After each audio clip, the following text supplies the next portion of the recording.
Check. 1, 2. Audio check. Hello, hello. Test. Looks like it's working.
Hello everyone, I'm Larry Hamilton. Thank you for joining my class today. Welcome to my YouTube painting channel.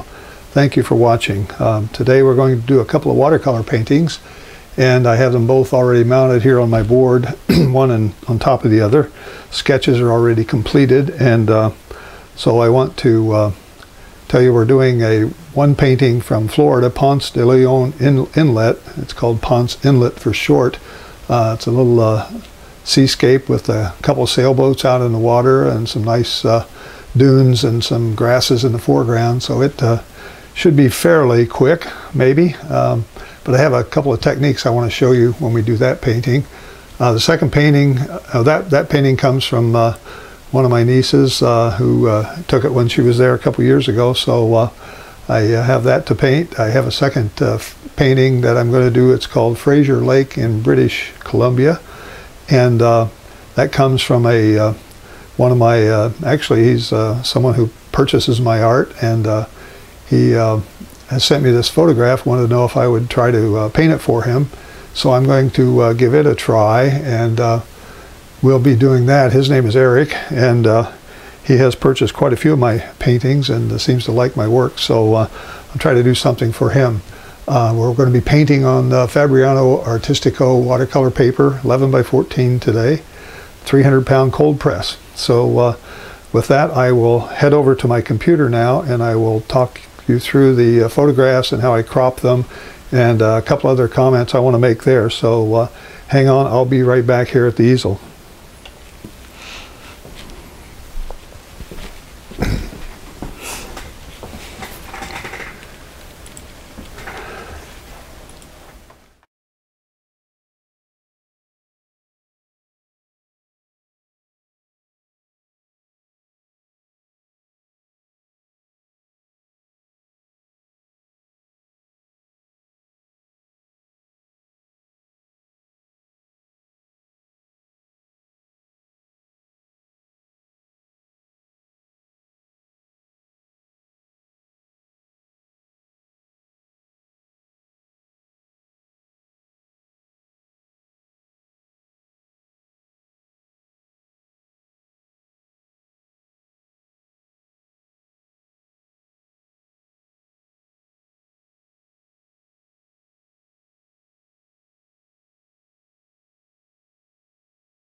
The original photo I wanted to show you. It's pretty wide angle, has a couple big dunes in the foreground, some rocks there, but it's got several boats. I think that's a power boat over there on the right.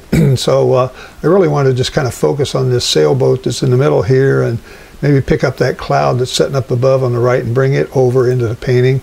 So I cropped it down to this size, which minimizes the dunes on the foreground on the right and left, and brings that sailboat more into prominence. I have my grid. As you know, I always do a grid, and hopefully you can hear me now. Is everybody hearing me okay? Someone said they couldn't hear me now, but I hope I'm coming through. At least it looks like I'm coming through.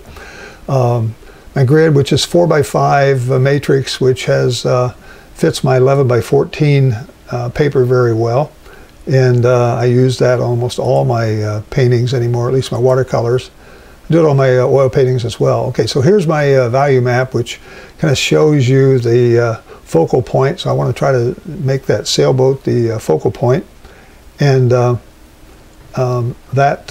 should be good for that. Like I said, it's fairly simple photo. The sketch is down below. There's links down below for the sketch, for the original reference photo, and for the value map. You can download those. And so that'll be the first painting. I'll go ahead and tell you about the second painting now. This is Fraser Lake in British Columbia. My friend who sent me this is standing on an outcropping there. You can see him, but it's also pretty far away, so I crop this down to bring him a little more in focus, and make it fit my 11 by 14 pattern as well. And then I have my grid, which I always put over it. This again is designed for 11 by 14 watercolor paper. And then I have my value map, which I've created. And it's got some nice darks in there in the foreground on the left side, so I think it'll make a nice composition this way. I've trimmed it down so it's not quite as wide angle as it originally was. And also I have the sketch that's out there on my website. So if you want to take a look at that, download them. You can certainly use them for your painting pleasure, and give these a try when you get a chance, and be glad to hear how you do with them. So let me go back now to my easel, and we will get started on this. Let's see here. Okay. I think I'm set. You all can hear me. And so now I've got my painting set up. I want to zoom in on this really closely and show you one of the things I'm using. First, I'll tell you what it is. I put some masking fluid on this particular painting in the foreground. Some of those small like reeds and grasses and that sort of thing. I want to make some of them kind of show up and maybe look kind of white. So I use this masking fluid, which is from Winsor & Newton. It's just art masking fluid. You can buy it online. You can buy it in art stores. And the new thing I'm using with this that I haven't tried before is something called these fine line applicators. You buy them. They're basically an empty bottle, and they have room to put your masking fluid in there. So I poured some masking fluid in this small one. They come in two sizes. One is a 0.8 millimeter tip, and one's a 0.5 millimeter tip. And the way you use them is basically you take the top off. This is one that doesn't have the fluid in it, but the top comes off, and there's a top on here that has a very small opening, and you use that to squeeze your fluid on the paper however you want it, wherever you want it. So I've used this fine line, this 0.5 millimeter, and I've made a lot of small strokes there that will represent some of the grasses and that sort of thing. I was going to zoom in on that and let you see it. Let me take this, I don't know if you can see that, but it has sort of a yellow appearance. So what we'll do is we'll paint over that, and then when that paint dries, I will rub that masking fluid off, and we'll be able to paint some other things there, leave some of it white, but it should be an interesting exercise. I've seen some other artists try to do that, and I kind of like the technique. So anyway, let me get my camera all set up here again. Make sure you can see everything. I want you to see that border, but I want to make sure you see the full image. So I think now I'll put my palette back on for you. And I think we're ready to go, except I want to go through my paints with you. I wanted to do that, and brushes. So you saw this setting here. I have my Sterling Edwards palette with my couple of large brushes. These are bristle brushes that I use. There's a small and a medium. Very nice to do blending with. I have a couple of flats here. I have a 1-inch flat and a 1/4 inch flat, or 1/2 inch flat, I'm sorry.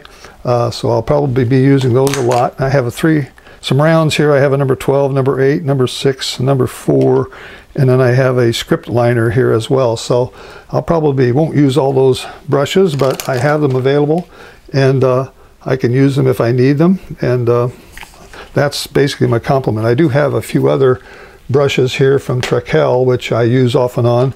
They're mop brushes, and you've seen me use those before, try to use those before. They tend to be a little rough to do when you're painting totally vertically like this, because they carry so much water that they tend to run on me, so I have to be very careful when I'm using those. So that's all I want to show you there. Well, I want to show you the paints. Don't let me forget to tell you the paints and explain what I have here in my palette. I have, in this starting here, I have neutral tint, have primary blue cyan, ultramarine blue, permanent violet bluish, have crimson lake, primary red magenta, and cadmium red. My earth tones, I have burnt sienna, raw sienna, and yellow ochre. On the outside row I have a cupric green, a sap green, I have limon yellow, which is yellow with a little green in it, and I have primary yellow, which is basically yellow with a little bit of orange in it. I have a couple of browns here. I have a burnt umber, And I have a still to grain brown, which is a very beautiful transparent brown. I have Avignon orange here, which is sort of a reddish color, but it has an orange tint to it. So that's my palette of colors. That's my brushes. I told you what we're painting. I showed you the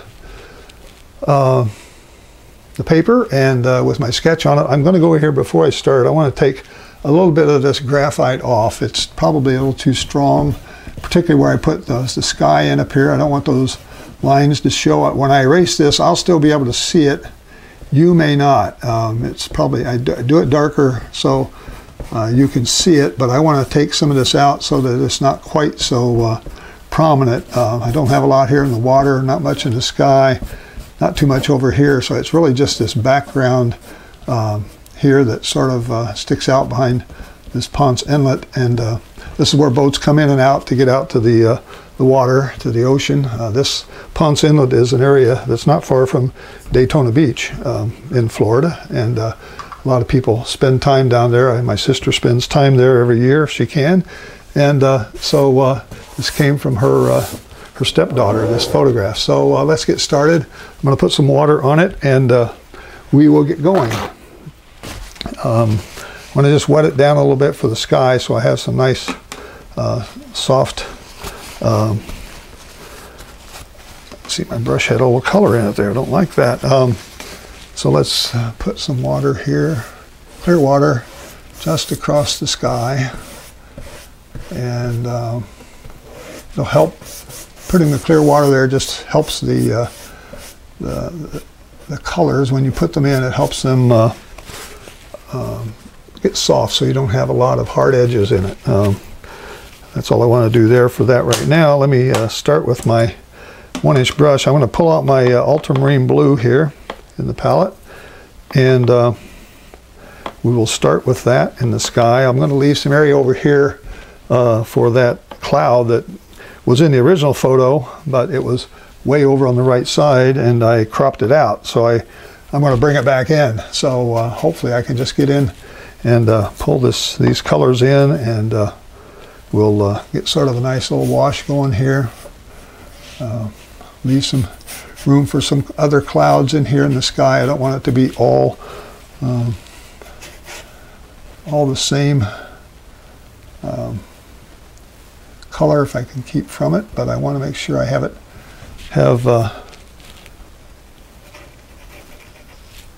bring some more water in, loosen it up a little bit like this. Darker on one side, a little lighter on the other. Getting some running going here. I just want to make this sort of fade into the background here if I can. Lighter and lighter. I want to kind of paint around these sails here. I want to make sure I got room for those. You can always come in here and use something and take that paint out if I want to make a sailboat in the distance, but right now I'm just going to leave it like that. Try to make sure I have some softness here, and leave some room for some clouds. Looks like I got a little bit of a square cloud there. Don't particularly like that. Put in a little bit of soften it up a little bit. Put a few more things here, and that might be it. I'll just put a little bit of my neutral tint in there, in the sort of in the bottom of these a little bit to sort of darken it down, give myself a little bit of a shadow under these, so it gives me some more color, gives me a little more texture. It looks like these might be real clouds that are getting some sun from somewhere. Sun actually looks like it's coming from the right side, hitting this sail, making it really light up out there, and so that's why this area of the painting on the right, lower right, is going to be fairly dark, and that will be all I want to do for the sky right now. Make sure I don't have hard edges along here. There's a area that has a lot of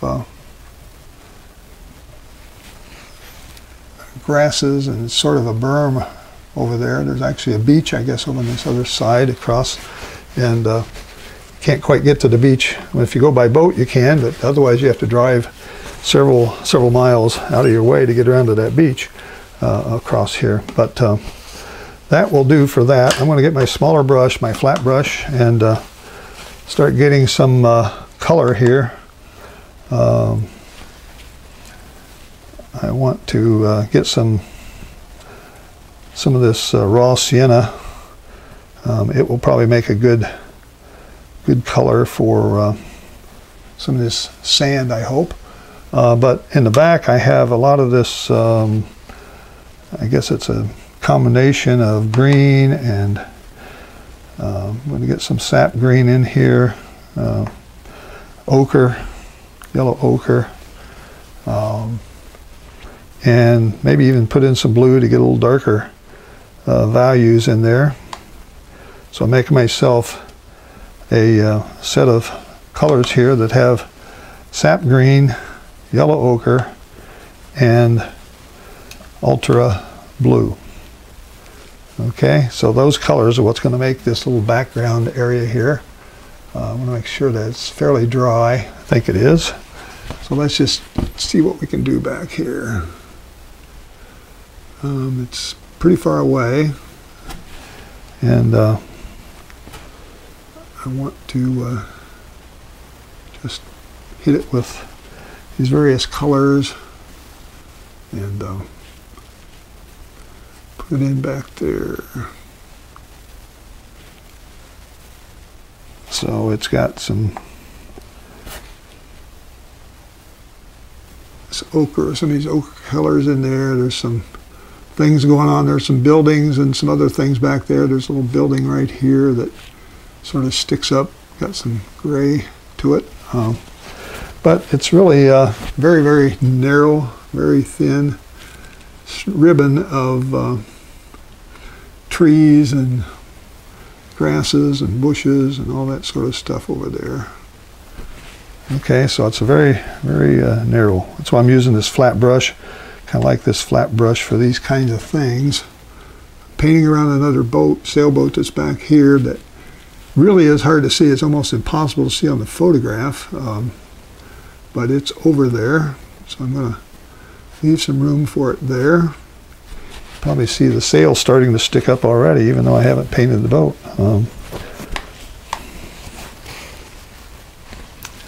So I'm going to get in between this sailboat and one next to it, and put in some green. Leave this sail there. Come back and put in a few more darks over here to give it some more depth. As you know, these watercolors tend to dry about, I don't know, 20–30% lighter than when you put them on. So you have to put them on a little darker than you think you should. So when they dry, they don't lighten up too much on you. You want to have some nice darks in your painting. Usually, one of the things most of my paintings, when I get them judged by a workshop instructor or somebody like that, when they tell me what I did wrong, is I don't have enough darks in my painting. They'll tell me to go back and make this darker, make that darker, and it's a good advice for everyone. I'll put a little alizarin in here so that I can brown these up here in the distance. Painting is really, it's the darks that make the light show up, and if you don't put enough dark in, you're not going to show up the light very well. So let me just finish that off over there, and I want to have another little ribbon of sand underneath there, but I wanted to get these darks in. Looks like some trees going on back here, and a lot of things. It's really up to you. Just sort of ad lib it there. You don't have to I'm not actually trying to paint something specific. I'm just sort of giving you a impressionistic look back there. This little building here has some gray on it. Not sure what that is. That might be a hotel or something back there in the distance. I've only been over here a couple of times and didn't get around very far. Actually, I don't think I've ever been over in that area of the... So let me go back to my raw sienna here and see what happens if I put some down here. Very light. Just pure raw sienna is all I'm using here with a good bit of water in it.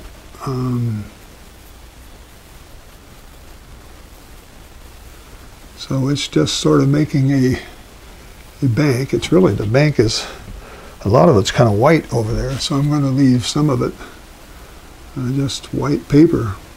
But around these objects, these boats and things, I want to have something to make them, help them stand out a little bit. A little bit over here, just dot it in, and that's all you have to do. So that's that. Take some of these colors out of here on my palette, clean it up a little bit, and I'm going to start putting in this water. The water is, I'm going to use primarily, I think I'm going to pull my cyan blue out here, and I'll mix a little of my green with that. This is a pretty decent watercolor. It's got a little bit of, I think it's got a little bit of green in it actually. By the way, if any of you have any questions or want to ask me anything, or something's stumping you about what I'm doing or why I'm doing it, type it in the chat window here, and I have a computer up here at my elbow, and I can look at it and see what you're asking and try to answer your questions. So I'm taking this big brush, just sort of running it across here to hit these areas where the water touches back there. Making it dark. I'm going to add a little green to it in some areas to give me a little bit of a different color. Okay. Just a series of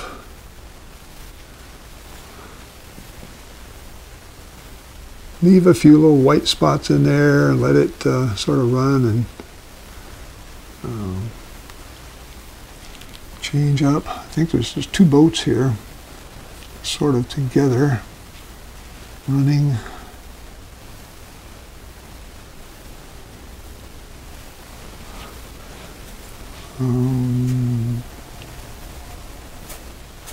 Get some dry brush in there. By pulling fast, you can get what's called dry brush. Probably heard me talk about that before, but it's this type of thing where the brush actually skips across the paper and leaves marks that are hit and miss. It's because this paper is cold press and it's 300 pound. There was a good set of dry brush right there. I may not leave all of that, but I want to show you how to do that. So this wasn't really a windy day or anything. It's sort of a pretty calm waters out there, it looks like to me, but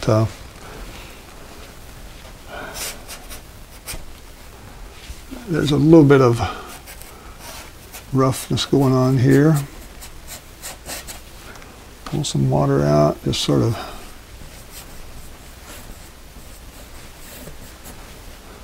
paint it in. So I said I think this is going to go fairly fast. I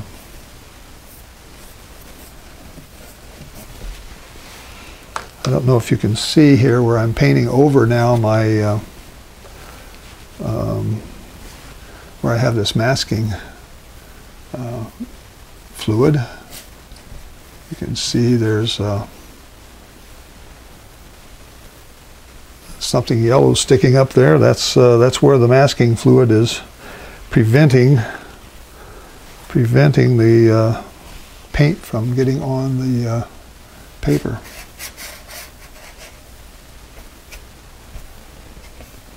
Over here, let's some room for the sand dunes.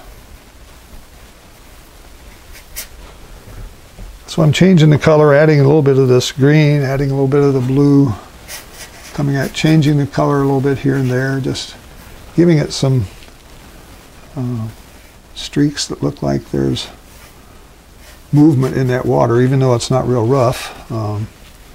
It does have some movement to it, and there is a little wind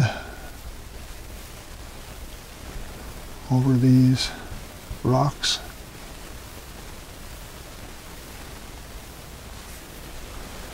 So these are fun paintings to do because they tend to go fairly quickly, and I don't like that angle I got on that. I'm going to try to straighten that out so it doesn't look like it's curved.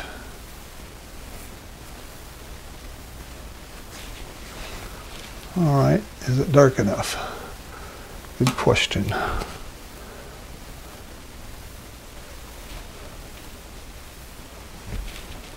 A little darker over here, maybe. There is some water. Let's see if I can get a small brush here and put some water in between these boats. Help them stand out just a little bit more.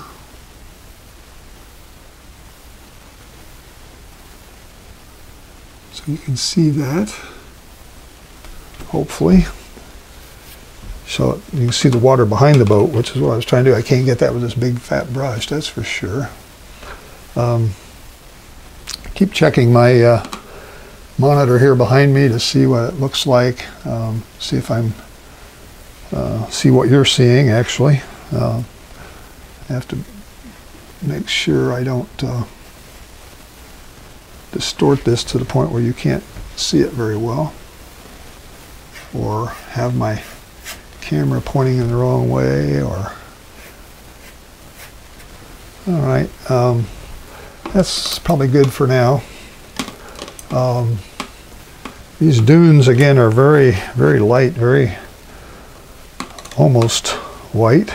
Let me see if I can get some more of this raw sienna and try to add a little bit of yellow, see if that changes the color a little bit.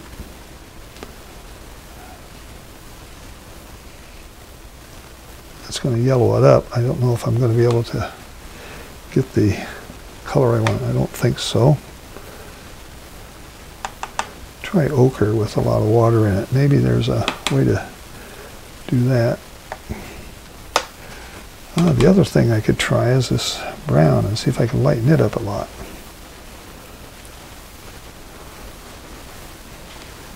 So over here,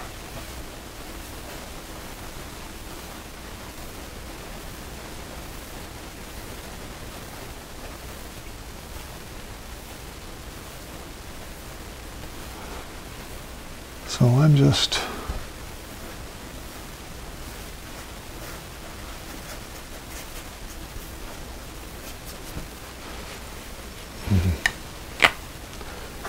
use a little bit of my spray bottle here, see if I can get some more water in there.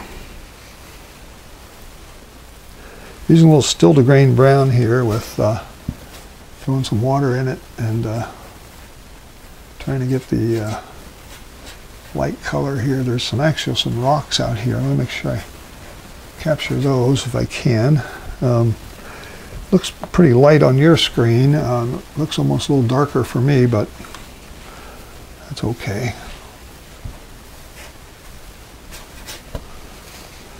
And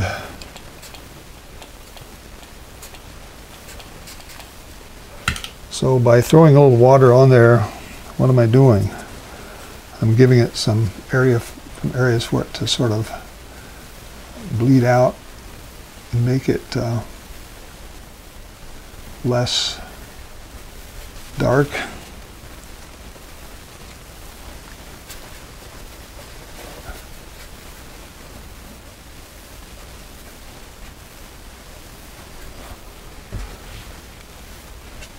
So there, let's see here. There, I want to make sure. Whoops, I don't want the blue. I want that brownish color with. This is going to be painted over. All of this is going to be darker.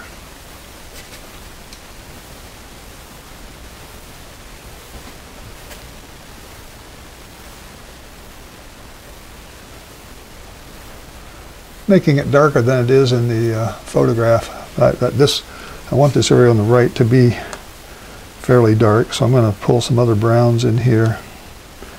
A little burnt sienna won't hurt. Just using this 1/2-inch brush and just trying to make it look sort of sandy and rocky. There's not a color in anybody's palette that says this is the color of sand. You have to sort of use what you have, and so I'm going to have some dark shadows in here. I'm going to come back and put that in. Those rocks are a little bit gray, so I'm going to get a room in my palette here. And hello, Luis Ortega, welcome. Thank you. These rocks, I want to have just a little water in them because I want them to be soft. Right in here, I'm going to put just a little water. Probably didn't even know we had rocks in there, but I'm going to make some rocks. How am I going to do that? Neutral tint. And come in here and just sort of put in some gray and make it angled and sharp in some areas and soft in some other areas. Make it darker at the bottom where it goes into the ground. Same over here. A little bit of rockiness over here. So there's some shadows, a bunch of shadows floating around.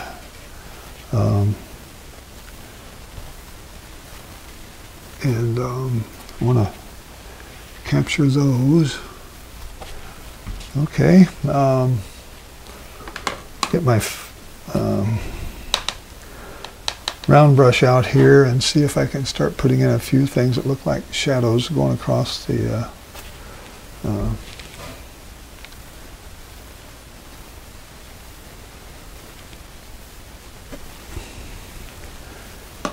take this. And so when you watch me paint, I have not painted this scene before, so I don't have something to go by other than the photograph and a bit of my instincts, and just try to see what happens here when I put paint on the paper. And there's some shadows in here in some areas, some fine shadows that probably I need almost use my script liner for, because it's a much finer brush. I'm just picking up neutral tint now and sort of putting in some things that look like there might be a bunch of shadows crisscrossing here. Making the shadows in this area because there's tons of weeds and all kinds of things going on here. Come back over in this area, we got a bunch of same kind of stuff going on.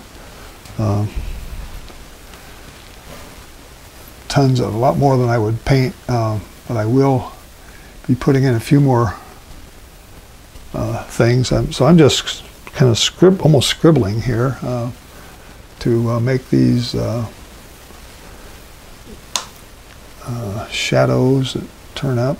And if they're not a shadow, they're going to be green and be a weed or be a something else that is growing over here. All right. All right, let's let that dry, and let's go back and work on these couple boats here. I'm going to use my neutral tint again and see if I can put in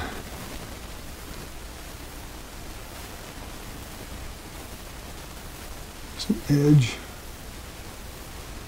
Comes down like this. Then there's a dark, it kind of goes like this and back like this.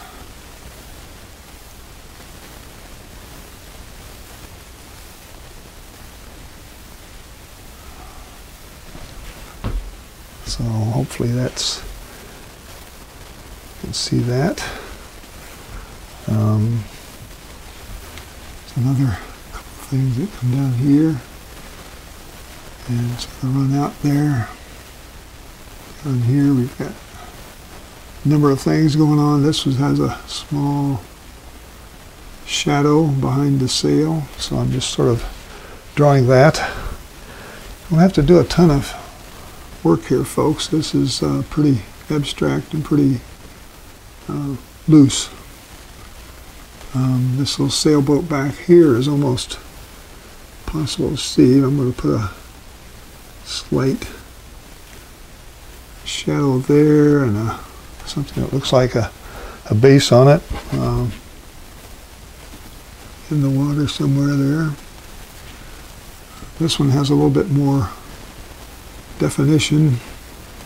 This boat got a few colors on it out there. Actually, I don't know what those colors are, but we throw a little bit of my alizarin here and maybe mix it with this brown or this neutral tint.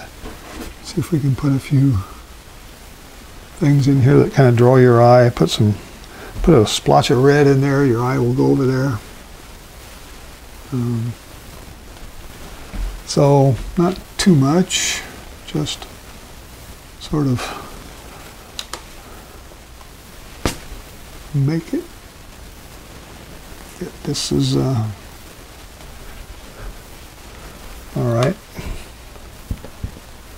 Let me see here if I got some more darks I can add in here. These rocks have some texture in them. See if I can put a few more things there.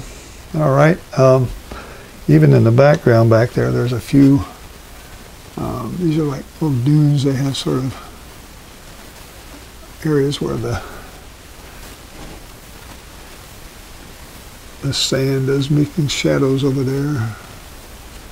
So you can, it helps define that a little bit. A little darkness on this. All right. I don't know if that's quite dry enough. I'm going to get my hair dryer out here and blow dry this thing a little bit. Make sure that wherever I have this masking fluid, that I have a nice dry surface. I see this water over here looks a little bit too light.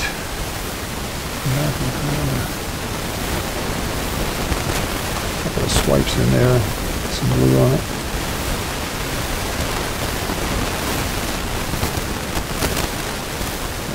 Something like that. I'll dry it. Okay.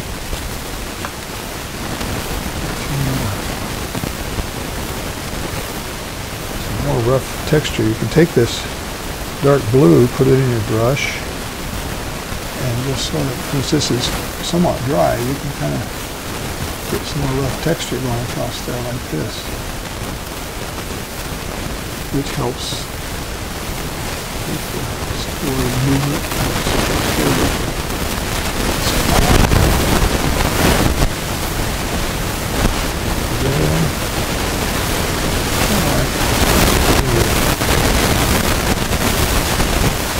Now I want to dry this, and I'm going to turn my microphone off so it won't blow your hair out.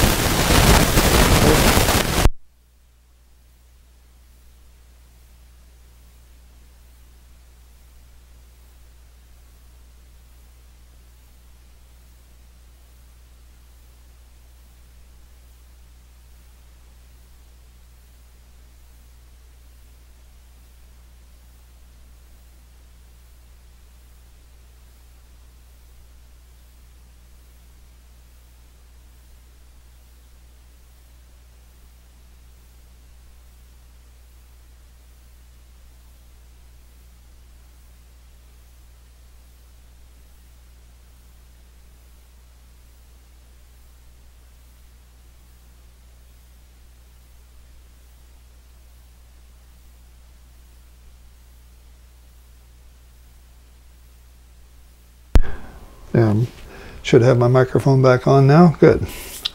All right. One of the ways to get this masking fluid off is to take a kneaded eraser and just sort of pull it off. It actually it's rubberized so that it comes off very easily. But when it's this fine, it's kind of hard to get it all with your fingers. So you see what's happening here when I pull that masking fluid off, all of a sudden I have all these little white streaks out there that represent some of the reeds and so forth, and the stuff that's growing here and sticking up over the water. So trying to leave that white when I'm painting water, there's almost no way you could do it if you didn't use something like a masking fluid. You'd have to have a very, very stable hand to paint that, and so that's why people use masking fluid. They come in and will put this over something they want to have available, have the white paper available, and you can take it out. So now what we want to do is come in with my fine rigger brush again, and I'm going to pick up some greens. I'm going to pick up my sap green, and I'm going to get me some yellow in there, I think, to lighten it up. I think I need a bigger brush to get some paint out of here. Sap green and my bright yellow, and mix that with these two colors, and I should get something the color of the of all of these grasses here in the foreground. So now I've got the white in there. I'm going to come in with a very fine brush now, my script liner. I'm going to start putting in clumps of the grass here. I want to get it, has to be really sort of dry paint. And so I want to put these in. Again, sort of, there's just tons of these things going on in there. Some of them, the colors are changing. They're sort of in clumps. They sort of grow out of certain areas like this over here. So you can sort of put them in like that, and then try to keep it very loose. Try to keep it very random, which is what these things are. They're all very random, growing out here like this. Get some more dark ones in. More paint, less water, get you darker ones like this. So I got to have something here that's causing these shadows, right? Over here I've got some clumps that are very green,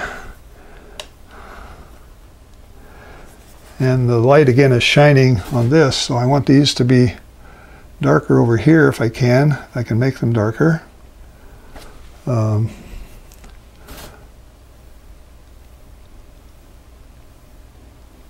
Crisscross them, don't have them all going one direction. Make them crisscross back and forth. Over here, I think there's a few clumps up here even. Let me try that. My brush is splitting out and giving me more than one. Okay, so let's see how that looks.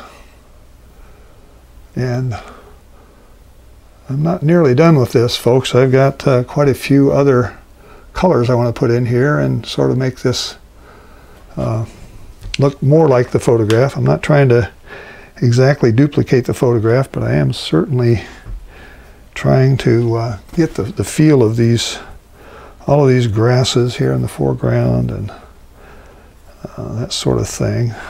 So let's get some more of this, get some burnt umber here, and we'll start putting in a few of these here. Let's put some of these in, like Same idea. These are probably ones that are maybe dead or have some of them stick way up there in the sky. These, because they have a nice dark brown to them, I can make them kind of shoot up like this. My brush is not holding its point like I want it to. Okay, let's put a...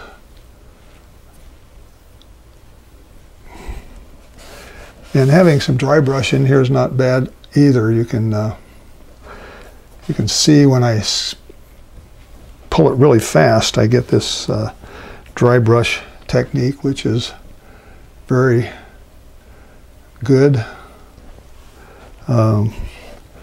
This is the kind of thing you could spend a long time doing. We've been going probably total time of 40-some minutes, 45 minutes, but I took time to explain things to you, so I've only been on this painting a lot less than that, less time than that. So if I can get some nice things going up like that. Give me some more room here. Some of these go right off the top of the paper. Because we're so close, we're sitting here very close with these. Have some that have some leaves on them that sort of like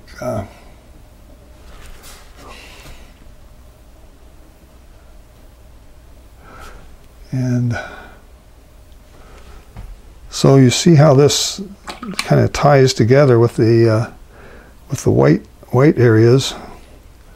Give me some gray in here now, and throw in some gray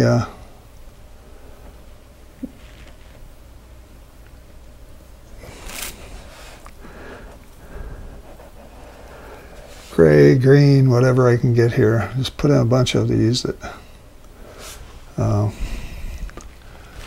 look really busy, and still I didn't take that thing all the way up to the top of the paper, did I? Like that.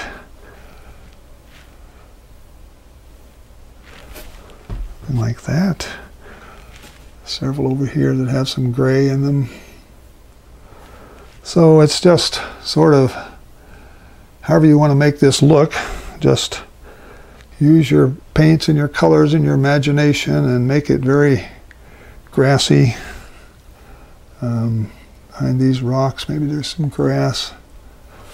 All right. And then a fun thing to do always is to sort of give it some splatter.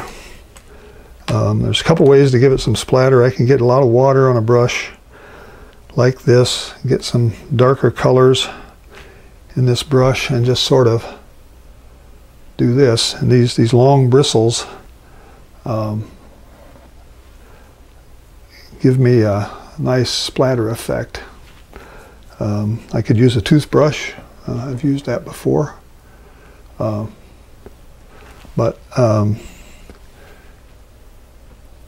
do that.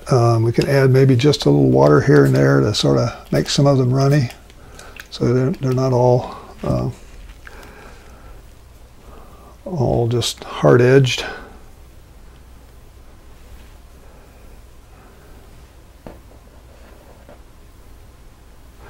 So it helps loosen up the painting. Anytime you start splattering something, you loosen up this painting a lot. All right, let me see. Whoops, sorry about that.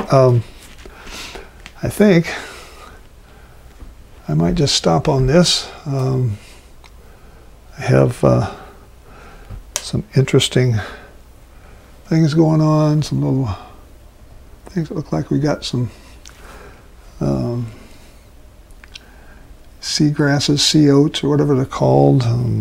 So it's not nearly as many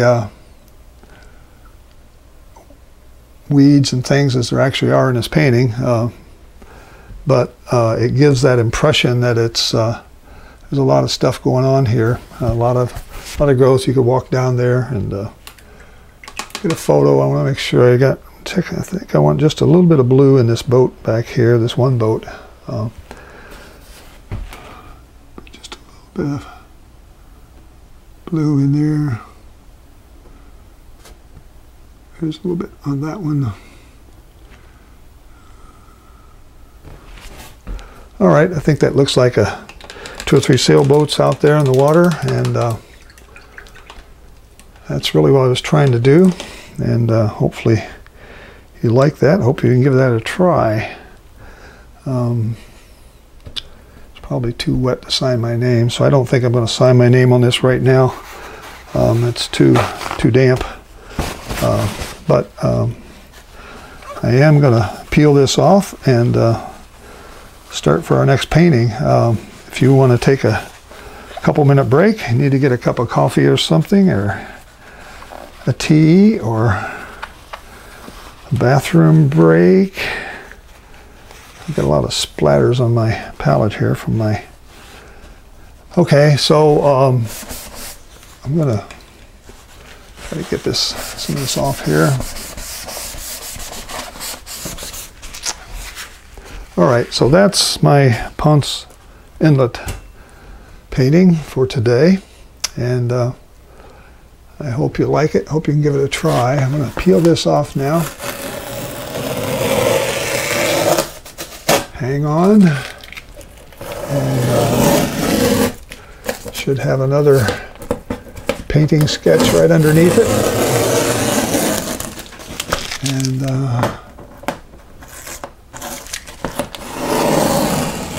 there we go. That one's finished. Okay, let's put it over here to continue drying. And I have now a second painting setting here. I'm going to change my value map and photograph that's at the top of my easel. You always see the top of my easel here, which I keep my photographs up above so I can see them. Try to keep on top of the colors.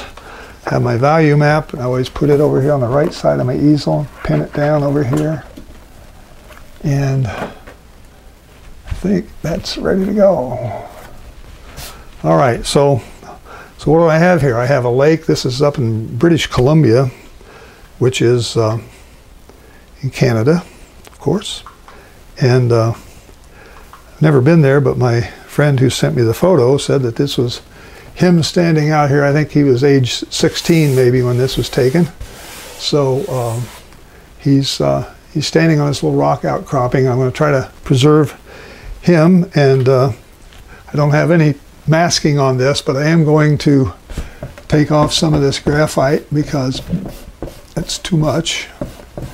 And it will show up. I'm going to leave enough that I know where to put some stuff, but I'm going to make it harder for you to see this sketch. I'm just using this kneaded eraser, the same thing I used to get that masking fluid off the other painting. And I need to get a good drink of water here, folks. Time out. I'll put my microphone on mute.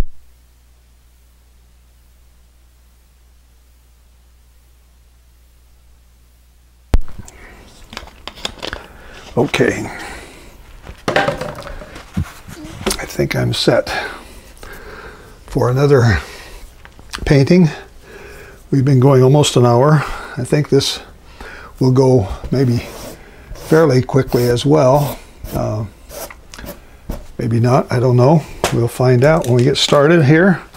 One thing I forgot to do is get me a second container of clean water. But the one I've got's not really terribly dirty, so I'm going to continue with it. I do have some clean water here that I do have another container of clean water, and I can start with this and put some water up here to start my sky. I like to have these skies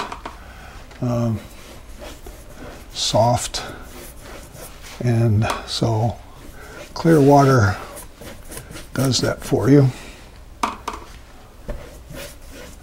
Take it all the way down to the top of these little mountains out here, outcroppings, whatever they are. So as I put that on, it's going to dry at the top first. This sky has a little bit of a alizarin in it. I'm going to, as I start down the painting, I'm going to use my ultra blue here, and I'm going to put some alizarin crimson here. So I'll mix those together a little bit and start getting I'm going to try to do a wash from top to bottom, that or top to the least where I have it here. Make sure I've got plenty of water up there. It tends to run down the paper. Got some room there. Okay, I'm going to have some clouds in here. There's a big area of sky here that's got nothing going on except some gradation of the sky. So it's darker at the top. So I'm going to just sort of pull this across, start a wash down like this, and it will get lighter and lighter, but I'm going to put some alizarin in it as we come down and make it sort of that color. And as we get closer down, I'm going to make it even pinker or more red, if you will. This is in Canada, and so the skies likely tend to be cooler. I don't know. I think this was taken in the summertime. It looks like it. He's got short sleeve shirt on there, so it was probably warm, but let's just kind of keep this idea going here. So I've got this pretty sky. Make sure I cover enough here to where I put my trees in, I can see the sky through there. And I want it soft edge down here. I don't want it hard edge. Okay. Take this. Everybody's still with me? Looks like we got a pretty good crew still watching. Good. I'm going to come back while this is still wet and try to hit just a little more of this reddish color in there. Probably it looks too dark to me right now, but I think as it dries off, it's going to look better. All right, so now I got a lot of areas here that have rocks and have it's basically almost clear white on this paper. These outcroppings here. Make sure that I have some area. All right. Rocks. This, I don't want to get too much into this because it's wet. It's going to run together until I dry that, until it dries. So let's step down and look at some of these rocks here. These rocks have some neutral tint and blue in them, sort of a steel blue. See what happens if I put something in here like this.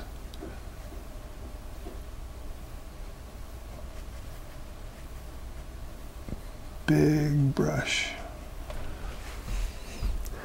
That's a rock of some kind. Touches the water, put this little touch of dark down there at the bottom, and it bleeds up because that is wet. I got a rock there, I got some rocks over here that have maybe a little alizarin in. I'll pick up a little of this alizarin I have and mix it with my neutral tint, with my blue, and see if I can get another. Let's see, that's the bottom. Make sure I know where I am here. There, okay. It's the bottom coming over here. Definitely this is a rock here. And I want to paint around my silhouette of a person here.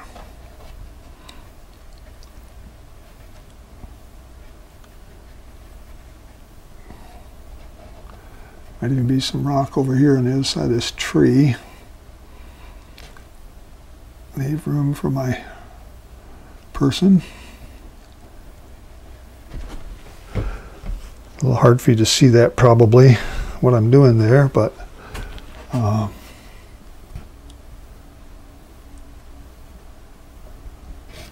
just putting in some interesting little rocks back there while I'm letting this dry up above here. There's another little rock right in here.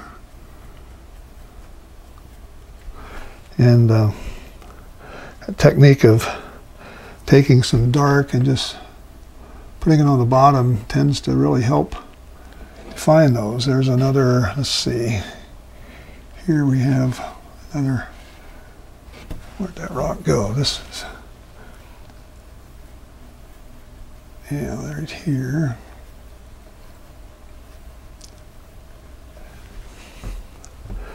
So what I'm leaving that white area, it's probably I'm gonna probably just leave it that way, and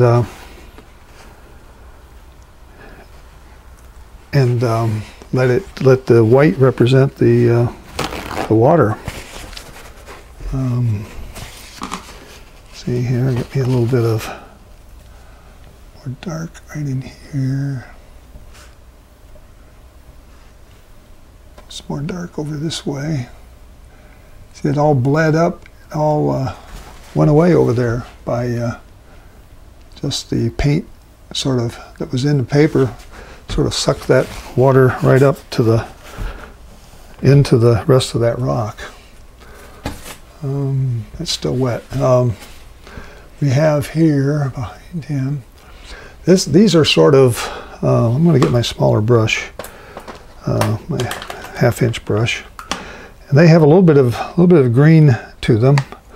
See if I can pull out some of my sap green. They have a sort of a covering, a green type covering on them of grasses or something that's out here like this.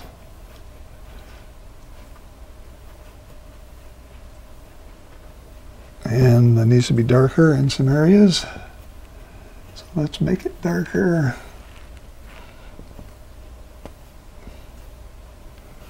So this is a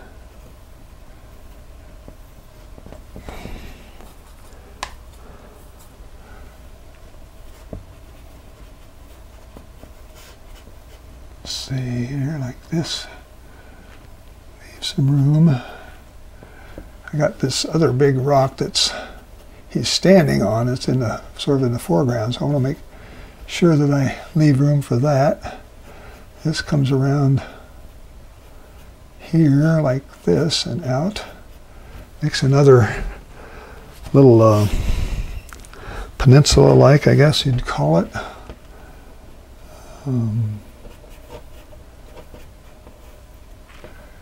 And even comes around like this and starts touching the trees. That are over here.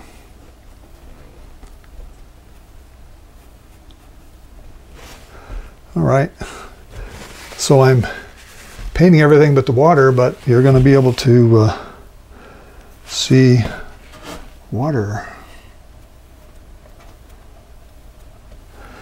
You get start getting some browns and some of those colors in here.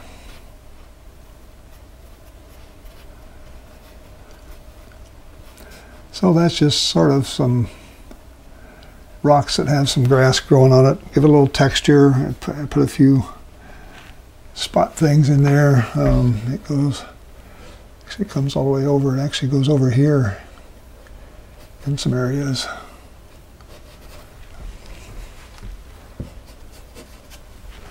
All right.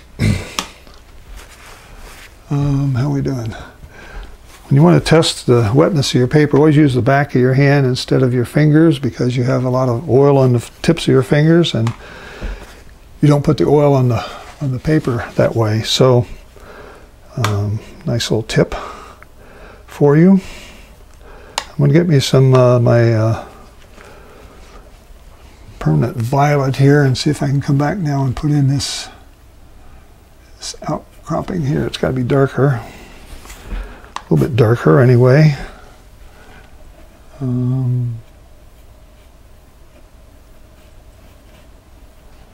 This whole thing here is sort of, it's probably too much purple. Let's tone it down just a little.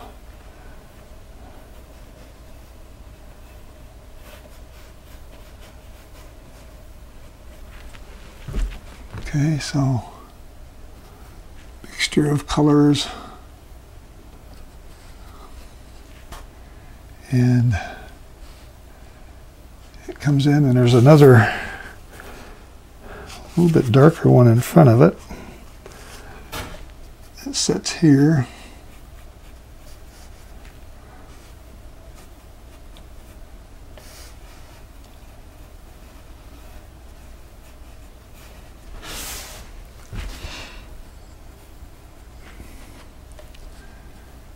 And I think that's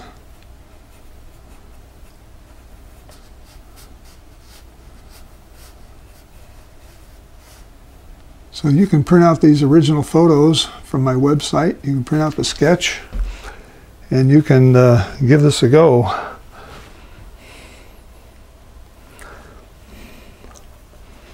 Back here is more gray, bluish gray, I want to say, all the way across here.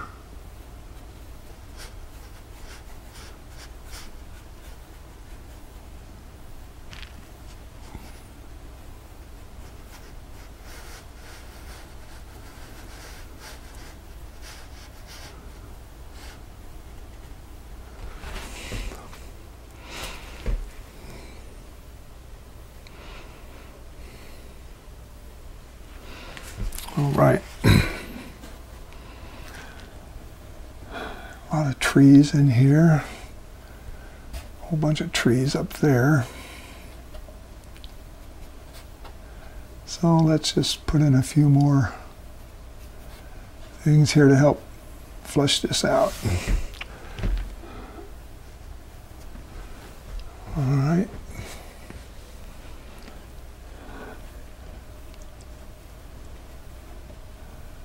A few more things in these rocks to give them a little more definition. I think the sun is coming from the right, so anything I want to put the darks on, I want it to be sort of on the either the bottom or the left side of whatever the object is. These rocks that are laying in the water always have dark on the bottom. Okay, so where are we here? I think we're ready for some of these big old trees. See that area here that I want to fill in with some gray. Put in some gray. Make this look like water back there, I guess. I give it some rough texture. I can, just so it's not completely white. I think that's better. I'm just going to leave it white, but I think I'm going to put a little tone in there. Not much, just very, very light. And it starts getting bluer as it comes here, so I can darken it up as we come forward.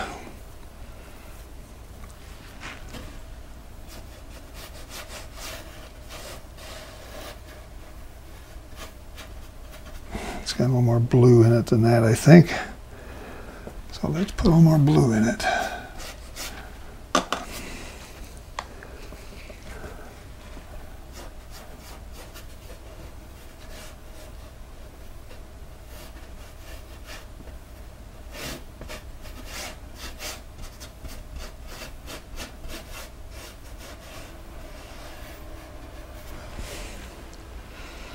All right.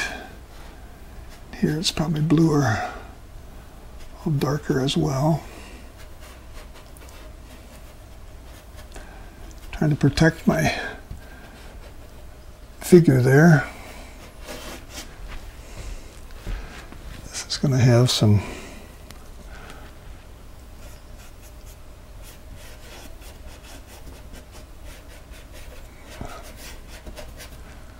all the way down. All right. Stop on that. Now, I think it's time to get my get working on these trees.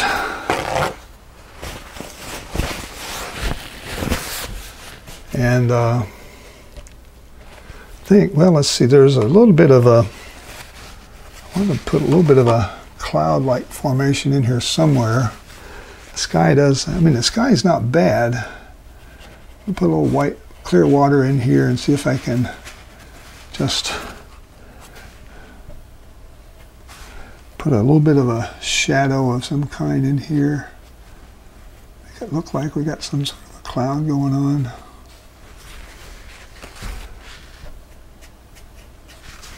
Soften it up.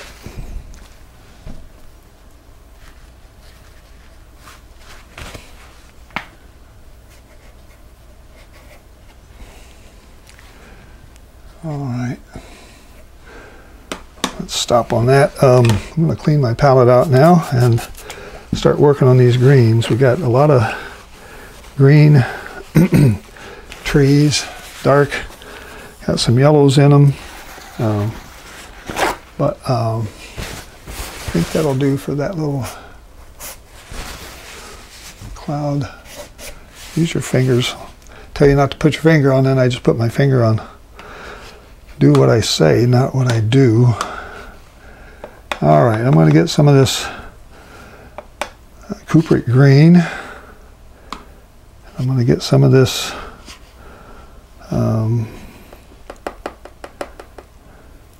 lemon yellow. It's going to be too bright. Tone it down with this other yellow here. I'm going to get some of my blues in there.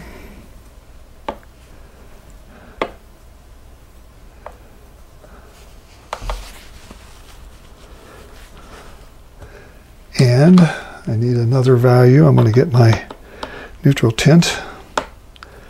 All right, so those are the colors I'm going to try to make these trees out of. I've got a lot of trees here, and they're kind of in silhouette, but I don't want to totally make them in silhouette. I'm going to see what happens here when I do this. Bam. Put some green in it.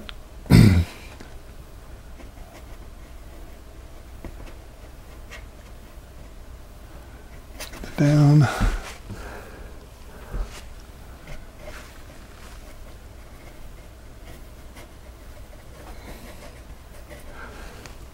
got some, I don't know, sort of, I see a cad red in there somewhere. I think the cad red is going to gray this green down, which is probably what I need to do. Over here I've got another little tree of some sort that's setting up like this. Mix some greens, come in there with some green. All the way down here. Leave some areas, some air holes. Dark, get some dark in there. Bam. Big brush. Darker on the left side. Put some darks in there.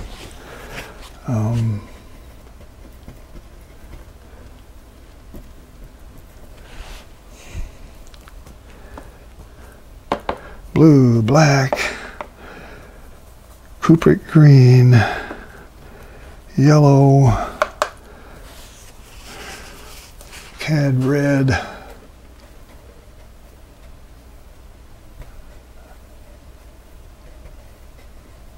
these things go all the way down to the bottom actually.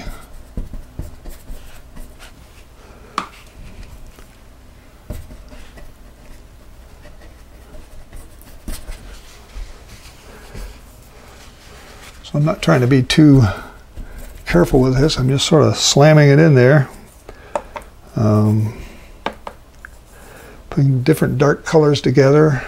Over here I got some lighter trees over there. I'm going to see if I can put a few of these things that look like they're sticking out.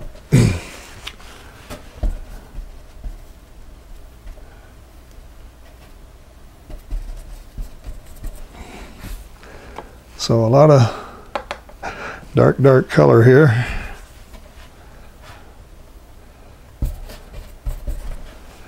Come in and put some more water in there maybe and get some other textures, get some soft textures, some hard textures. All this over here on the left is sort of reddish brown.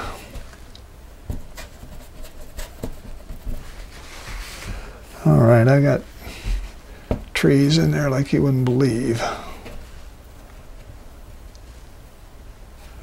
All done with this big brush and some rough texture. And sort of want to put in a few trunks here. You can't really see the trunks that well in the photograph, but you know these trees wouldn't be there without some healthy trunks floating around in there. Always use the back of your brush here to scrape in some things that look like there might be some trees in front. I like to do that once in a while. It helps give these a little more texture to these kind of things. But basically it's very dark, very yellowish, reddish, orangish. There's red and orange, all kind of colors in here. So I'm going to put a few more darks up here, sort of help break this up a little bit. And maybe a few on this side over here.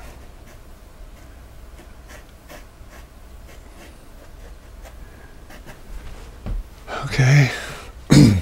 Got some air holes in there, which is good. Down here we've got some areas. We're starting to get into some rockiness. All this is sort of a reddish type of rock here. Got another little small tree that sits right in here. It was all bent over and I decided not to bend it over. And it sort of sits right here on this rock. Get some yellows in there. It goes all the way down into some other bushes here. Sort of pick up some yellows and some grasses. There's some grasses in here that are sort of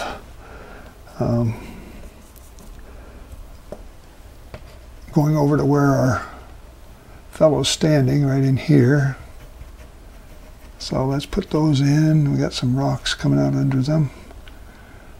Okay. So that's quick, fast, loose.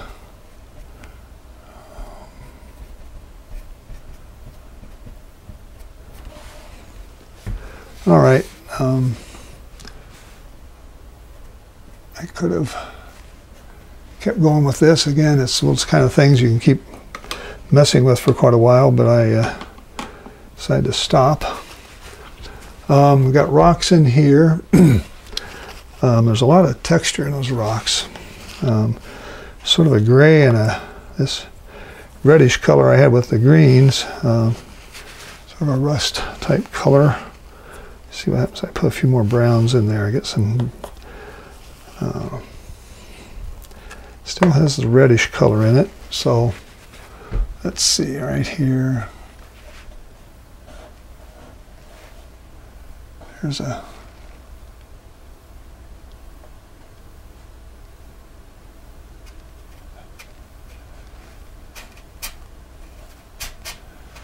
lot of rough texture here.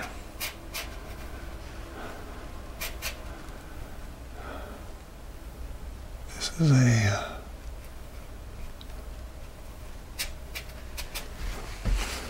And I need some darker spots in there to sort of give it some shadow over here on this side, which is where the shadows are, coming all the way down into this area. So I'm getting a dark in here, folks. That's what I was talking about earlier. You need some really darks if you can get them. It really helps. So let's put some more of this rockiness here. Reddish color. Some more rough texture. Some more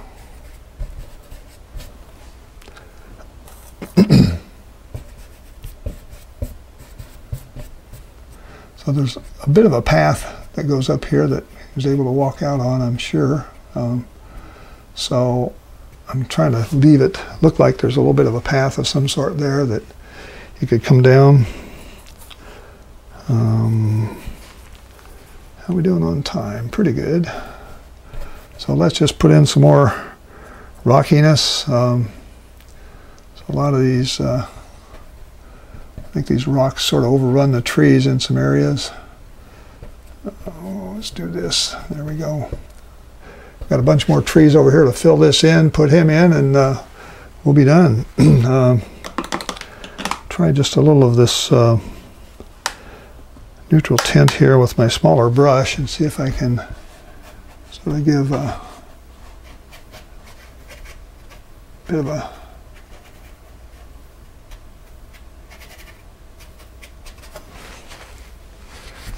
okay, it looks like there could be a path to get up there to where he is. I think I want some this color down in here.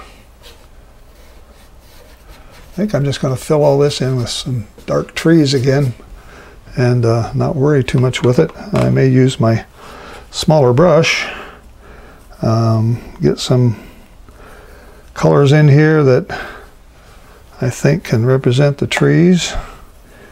My greens, get some red in there to gray the green down, get some neutral tint in there to darken it up, throw in some blue to get some extra darks. And starting right in here, I'm going to start with a really dark tree, I hope. Not quite dark enough.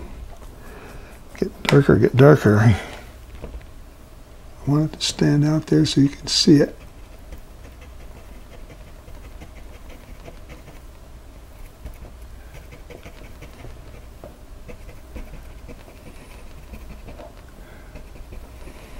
Yeah.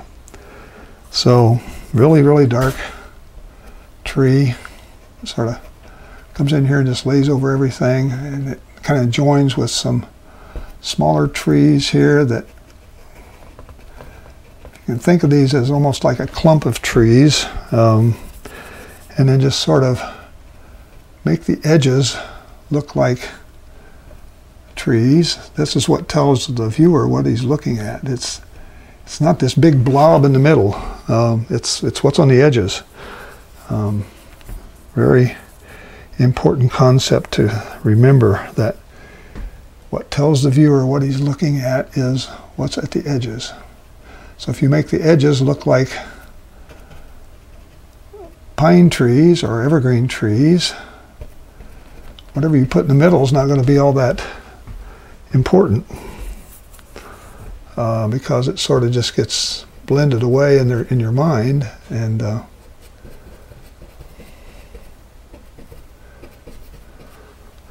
so that's what we're doing. We're finishing this thing up, at least with the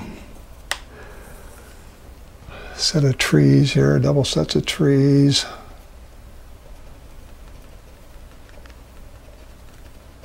Changing the color a little bit, adding some yellow, adding some red.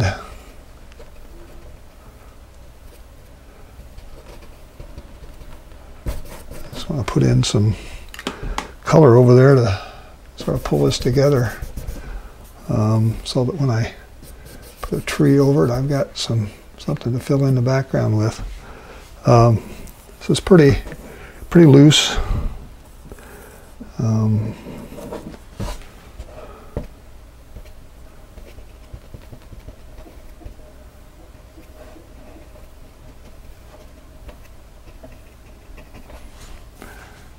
It's just a whole series of trees over here that sort of fill this area all in over here. I can just sort of block it in and throw in big globs of paint here in the middle.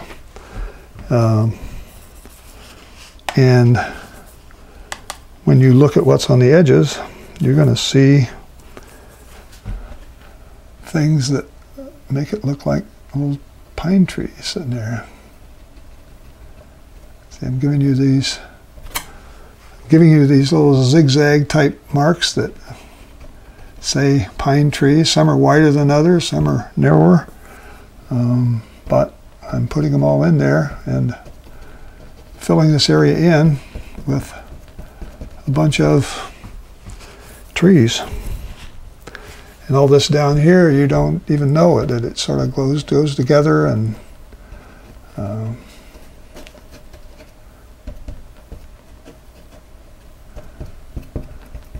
it's a good place to try out some of my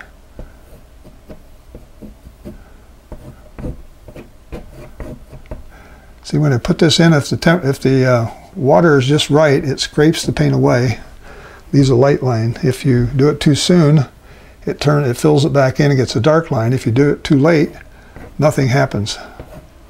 So it's too late here, it's just about right there. All right, now all we got left to do is to put this guy out there with his hat on him and his white blue jeans, or his white pants, his blue shirt. So let's see if we can do that.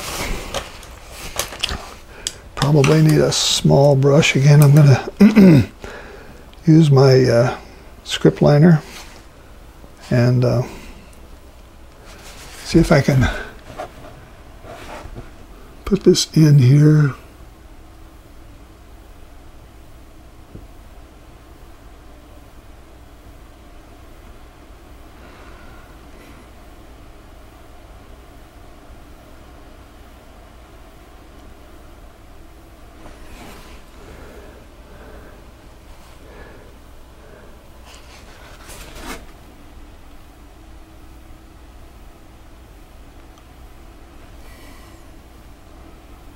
Shadow here.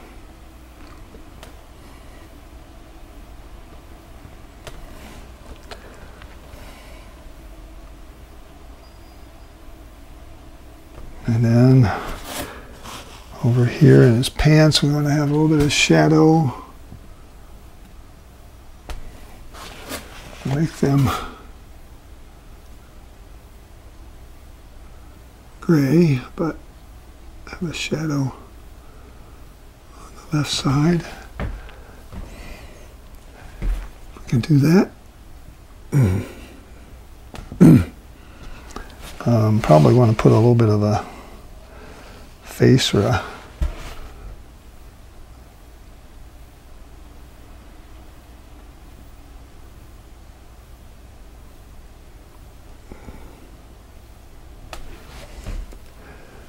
okay, it looks like it might be a person there.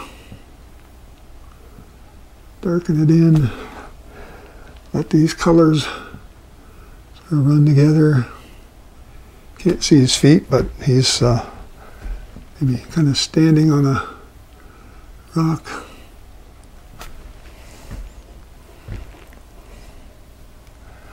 And let's just drop a little hat of some kind on him. All right, that was kind of fast and furious, kind of fast and loose.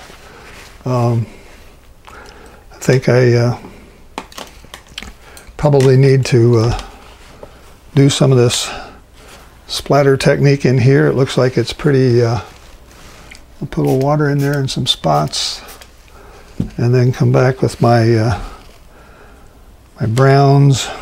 on this brush, get a lot of water on it, and maybe a few reds, and just sort of pop it in there if I can get it to come off the brush. Come on, wetter, wetter, wetter. There we go. And up here we got some greens and blues and stuff. Let's just throw in some, whatever we can throw in there. Okay, I think it looks like there's a guy standing out there. The only thing I could do to help maybe make him stand out just a little more would be to put a little bit of a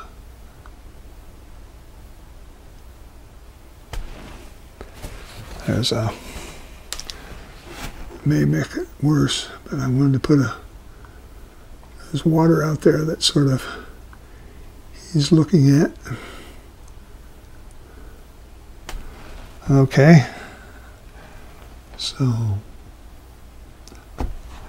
make his arms a little bit longer, his face a little bit redder. All right, folks, I'm going to stop.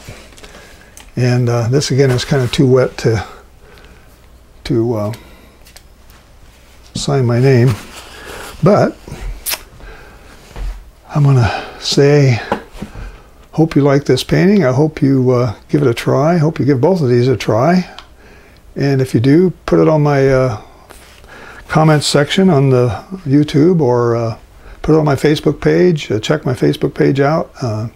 Check my website out if you've been out there to get the sketch and a reference photo and the value map. Those will help you paint this painting. And if you're not a subscriber, please subscribe. And if you like this, like the way I do these videos, like the way I do my painting, tell your friends. If you have other artist friends, let them know, send them a link. And that will help me get some more subscribers and maybe some more views. And I think that's all I want to tell you today. So thanks for tuning in, and appreciate you being here, and I hope you've enjoyed this, and we'll give it a try. So until I see you again, this is Larry Hamilton saying so long for now. Bye-bye.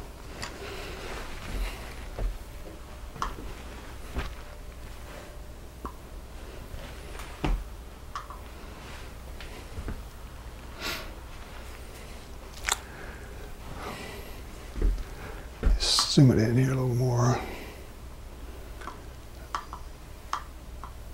There we go. That might make a good painting right there. Okay, I'm going to turn my microphone off. Thanks, folks.